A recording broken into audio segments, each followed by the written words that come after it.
औज़ुबिल्लाहिमिनश्शैतानिर्रजीम। नाज़रीन इकराम, मैं हूँ राना नासिर। अपने नए ब्लॉग के साथ प्लीज़ सलाम कबूल फरमाइए और जहाँ तक हो सके जनाब मेरे ब्लॉग को शेयर कीजिए और अगर आपके दिल को लगता है तो इसको सब्सक्राइब भी कीजिए। तो मुझे अपनी महफ़िलों में पाइए और मेरी महफ़िल का जनाब यकीनी तौर के पर आप मेरे साथ चलें और इंटरनेशनल और लोकल न्यूज़ का जनाब हम मिलके एक तज़िया करते हैं, जिसमें आपके जो कमेंट्स होते हैं वो मेरे लिए यकीनन बहुत मुश्किल राह हैं और मैं ये समझता हूँ कि उनकी वजह से मुझे अपनी राह मुतय्यन करने में बहुत आसानी होती है। तो जनाब आगे चलते हैं। अब सबसे बड़ी खबर तो नाज़रीन इकराम यही है कि PTI ने तांग आमद बजांग आमद के तहत जो मकाफात अमल है उसको सामने रखते हुए उन्होंने अब लड़ने का फ़ैसला कर लिया। अब लड़ाई सियासी भी है, लड़ाई कानूनी भी है, लड़ाई जो है वो रूल ऑफ लॉ की भी है और अल्लाह ना करे कि ये लड़ाई फिज़िकल हो और वायलेंस की तरफ जाए। लेकिन अब जो लोगों ने जो कंबल था अपने ऊपर, जो कांटों का कंबल उन्होंने ओढ़ा हुआ था, वो उतार फेंका है। उसका हम ताज़ा तरीन जो हम वाक़या देख रहे हैं वो हम KPK में देख रहे हैं कि जनाब शेर अफजल मरवत साहब जो हैं वो इस अलम थामे हुए जुल्म के ख़िलाफ़ उठ खड़े हुए हैं और खान साहब की हिदायत के मुताबिक उन्होंने आगे बढ़ने का फ़ैसला कर लिया है और लोगों से ये वादा भी ले लिया है कि अब कोई भी अगर आपकी गाड़ी से, आपके घर से आपसे PTI का झंडा छीने तो उसका हाथ होगा और आप उसके हाथ को रोकने वाले होंगे। बहरहाल ये सिचुएशन जो है ये होनी नहीं चाहिए, क्योंकि ये पाकिस्तान जो हम सब का पाकिस्तान है, इसको इस नहज के ऊपर कभी लेके नहीं जाना चाहिए कि एक तरफ वो दीन फरोश जो है वो जिसकी कोई औकात नहीं है, जिसकी कोई बात नहीं है, वो बड़े बड़े जलसे ठोक रहा है और मदरसे के बच्चों को ला के कभी वो किसी को ब्लैकमेल करता है, कभी वो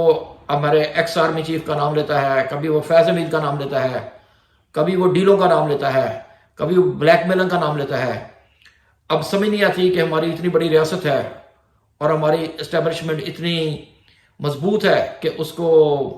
बकौल उनके वो नंबर 1 हैं या नंबर 1 हैं भी,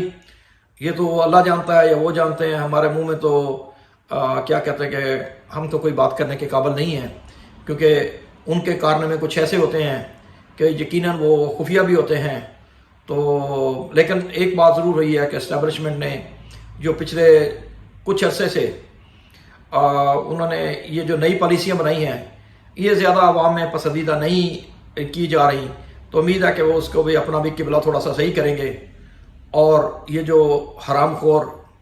सूद खोर, दीन फरोश और इस मुल्क के एक मेरे भाई के बकौल दगड़ दल्ले हैं, इनको वो यकीनी तौर के ऊपर इनकी बैकअप नहीं करेंगे, बल्कि उन्हीं लोगों को आगे आने देंगे जिसको इसी मुल्क के नौजवान, जो जिन लोगों ने इस मुल्क की भाग दौड़ लेके आगे चलना है, वो चाहते हैं, वो मानते हैं ये उनका पाकिस्तान है। ये 72 साल वाले बूढ़ों का पाकिस्तान नहीं है कि उन्होंने अपना, वो फेल जनरेशन है, उन्होंने कब्रों में जा पड़ना है। लेकिन वो हमें क्या देके जा रहे हैं? एक कर्ज़ों में डूबा हुआ पाकिस्तान, एक मसाइल में गिरा हुआ पाकिस्तान और एक बदअमनी में डूबा हुआ पाकिस्तान, जिसका कोई बॉर्डर महफूज नहीं है, जिसके अपने भी दुश्मन और जो दुश्मन है उनकी तो बात नहीं करते, बल्कि जो दोस्तनुमा दुश्मन है वो ज़्यादा ख़तरनाक है। नाज़रीन इकराम, अब हम आगे चलते हैं जनाब। तो शेर अफजल मरवत साहब जो हैं उन्होंने जनाब अलम थाम लिया है और पूरी कुव्वत के साथ उन्होंने सबको ललकार दिया है कि अब PTI खुल के मैदान में आ गई है, तो अब आप लोग उसके साथ लड़ाई ना करें, बल्कि उनकी जो जगह बनती है उनको दें, क्योंकि यही है और इसी को होना चाहिए। जनाब कल की जो न्यूज़ है उसमें हमारे बहुत से वजीफ़ा ख्वार, जिनको लफाफा खोर भी कहते हैं, उन्होंने जनाब बुशरा बीबी को गिरफ्तार कराने की पूरी कोशिश की, बल्कि उन्होंने इतनी शॉकिंग न्यूज़ लाने की कोशिश की कि जनाब बुशरा बीबी तो गिरफ्तार अभी हुई और हुई। अब ये देखें नाज़रीन कराम, इस पाकिस्तान के ऊपर क्या वक्त आ पड़ा है कि लोगों की बहू बेटियां, वो खास सनम जवेद हो या वो खदीजा शाह हो या और पढ़ी लिखी खवातीन जो हमारे मुल्क में यकीनन हमारे मुल्क में 62% तो नहीं 52% हमारे मुल्क की जो इज़्ज़तदार खवातीन हैं उनको वो लीडिंग करती हैं, तो जनाब उनके साथ ये आ पड़ा है कि उनको 6 मुकदमा में घसीटा जा रहा है और उनका कोई परेशानी हाल नहीं है। वाह पाकिस्तान, क्या बात है, क्या यहाँ के इंसाफ के अदारे हैं और क्या यहाँ पे हमारे मुहाफ़िज़ीन हैं जो इन सब चीज़ों को देखते हुए भी सिर्फ एक ही जगह के ऊपर उन्होंने कांटा लगा दिया है कि जनाब PTI को अब आगे नहीं आने देना, जनाब खान साहब को जेल में सड़ाना है। अगर ये सब कुछ सही है तो उनके साथ क्या फ़ायदा उन मुलाकातों का जो IMF के वफद मुलाकातें कर रहे हैं, उन क्या फ़ायदा उन मुलाकातों का कि जो अमेरिकन सफ़ीर जो आपको डायरेक्शन दे रहे हैं। और तो और आप ये सोचें कि वो जो अभी जो UK का जो सफ़ीर है उसने तो लगता है फिर वो आसरा हिंद बनने की दोबारा से फिर वो वही जो रेड कलर की जो उनकी पोशाक होती थी वो दोबारा फिर पहन रही है। बहरहाल हमारे जैसे मुल्कों का अंजाम यही होता है कि जहाँ पे लोग अपने मुल्क के लिए खड़े नहीं होते तो उनके साथ यही होता है। तो पाकिस्तान का सबसे बड़ा नुकसान यही है कि पाकिस्तान के लिए खड़े नहीं होते।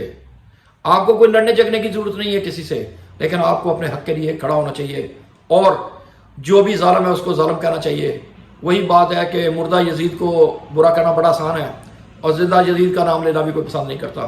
खा वो दीन फरोश की शक्ल में हो या वो किसी की शक्ल में भी हो। नाज़रीन कराम, यही हमारा मुकद्दर है, बल्कि इसको ज़बरदस्ती हमारा मुकद्दर बनाया जा रहा है। तो क्या करें, इस मुल्क में यही गंगा है, यही लिफाफा खोर हैं, यही वो जो है जो उनके पाले हुए हैं, बस यही चलेगा। और यही ट्रक की बत्ती के पीछे लगा के हमें एक ऐसा बंदा जिसको डिमेंशिया का मर्ज है, एक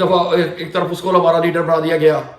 और एक तरफ वो है कि जिसको 36 बीमारियां हैं और एक तरफ उसको बना दिया जा रहा है। और अब जिसको कहते थे कि उसके हर वक्त प्लेट्स कर रहे हैं, अब उसको कह रहे हैं ज़बरदस्ती हमारा प्राइम मिनिस्टर बनाएंगे। क्या मुकद्दर है हमारे, ये भी दिन देखने थे पाकिस्तान को, लेकिन क्या करें, ये कोई नई बात नहीं है। 75 साल से हमारे साथ यही हो रहा है। जब से हमने लियाकत अली खान को शहीद करवा दिया, जब से हमने भुट्टो साहब को फांसी चढ़वा दिया,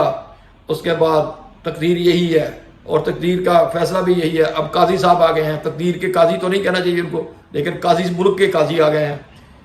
अब देखते हैं वो क्या करते हैं।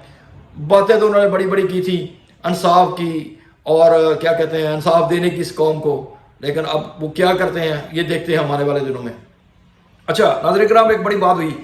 जनाब, मर्दान में अपना बिलावल साहब ने जलसी करने की कोशिश की, लेकिन वो कॉल एक हमारे और भाई सभी कासमी साहब हैं उनके कि उनका जो जलसा है वो यकीनन PTI के लोगों ने लूट लिया। बिलावल के पास तो पहले भी देने के लिए कुछ नहीं है, तो उसको वो तो पहले भी बल्कि वो लुटी हुई नहीं, ऐसी बात नहीं, लुटी हुई नहीं कहना चाहिए, बल्कि वो तो पहले लुटे हुए हैं। बल्कि उसके अपने बाप के साथ मिलकर उसने सारे मुल्क को लूट लिया। कभी उन्हें शुगर की शक्ल में लूटा, कभी उन्हें कराची के बंडल ऑफ आइलैंड की शक्ल में लूटा। और अब क्या करें, अब वो जो रह गया खाता वो बिलावल साहब तैयारी पकड़ रहे हैं। तो कोशिश तो उन्होंने की थी कि ये किसी तरह जोड़ तोड़ से इस मुल्क का वज़ीर आज़म बन जाए, लेकिन वो नवाज शरीफ के सर के ऊपर लगता है कि कुछ ज़्यादा इंटरनेशनल इस्टेब्लिशमेंट के हाथ पड़ गए और बिलावल साहब जो है वो इस जो कहते हैं इस दौर से निकल गए। तो अब क्या देखते हैं, बिलावल साहब ने जलसी करने की कोशिश की, लोगों को रिक्वेस्ट की कि मेरी भी सुनो, लेकिन कोई नहीं सुनता। उधर सिर्फ PTI है, PTI जिंदाबाद है, PTI रहेगी, यही बात है। क्योंकि लोग, आपने कितने सर्वे देख लिए हैं, लोगों के पास सिर्फ एक ही नाम है, इमरान खान और PTI, और दूसरा वो किसी को मानने के लिए तैयार नहीं है। आप देखते हैं कि ये क्या गोल खिलाते हैं हमारी इस्टेब्लिशमेंट, हमारी जुडिशरी और जनाब नवाज शरीफ मिलके। जनाब नवाज शरीफ ने जोड़ तोड़ के साथ बाप को तो अपना बाप बना लिया। अब क्या किसका बाप वो, किसके बाप वो खुद बनते हैं, मरियम के बाप बनते हैं, जो कौम के बाप बनते हैं, क्योंकि वज़ीर आज़म वैसे भी मुल्क का बाप होता है। तो अब देखते हैं चौथी दफ़ा अगर वो वज़ीर आज़म बन जाते हैं तो इस मुल्क में वो क्या नया जो हुमा है लोगों के सरों के ऊपर बैठाएंगे, क्या वो सरखाब के पर लेके आएंगे या अपना पैसा लेके आएंगे या जरदारी का पैसा पेट फाड़ के जो उन्होंने कहा था निकालने का वो लेके आएंगे। लेकिन क्योंकि ये वो क्या कहते हैं तिलों में तेल नहीं है, वो कुछ जो थोड़ा सा मेरे ख्याल में उनके मामला सेट होने से रह गए थे, लगता है अब वो सेट करेंगे और پاکستان کو یہ 4-5 سال جو ہیں اس میں ایز اٹ از، یعنی کہ عمران خان کو تو آنے نہیں دینا، اب انہوں نے کوشش ان کی یہی ہے، لیکن اللہ جانتا ہے، وہ اللہ علم ہے، اس کے ہاتھ میں ہے کہ وہ کس کی تقدیر کا مالک ہے، وہ کس کو آگے لے کے آئے گا، وہ کس کو عزت دیتا ہے، یہ اللہ جانتا ہے۔ لیکن ایک یاد دیکھ رہے ہیں، پاکستان کے لوگوں کا بہت شکریہ، انہوں نے خان صاحب کو، اگر خان صاحب ان کے لیے کھڑے ہوئے تھے تو یقین کریں پاکستان کے لوگوں نے بھی ان کو عزت دینے میں کوئی کسر نہیں چھوڑی۔ آپ یہ سوچ لیں کہ آج تک ایسا نہیں ہوا کہ 10,000 لوگ ابھی تک جیلوں میں بند ہیں اور وہ باہر نہیں نکل رہے،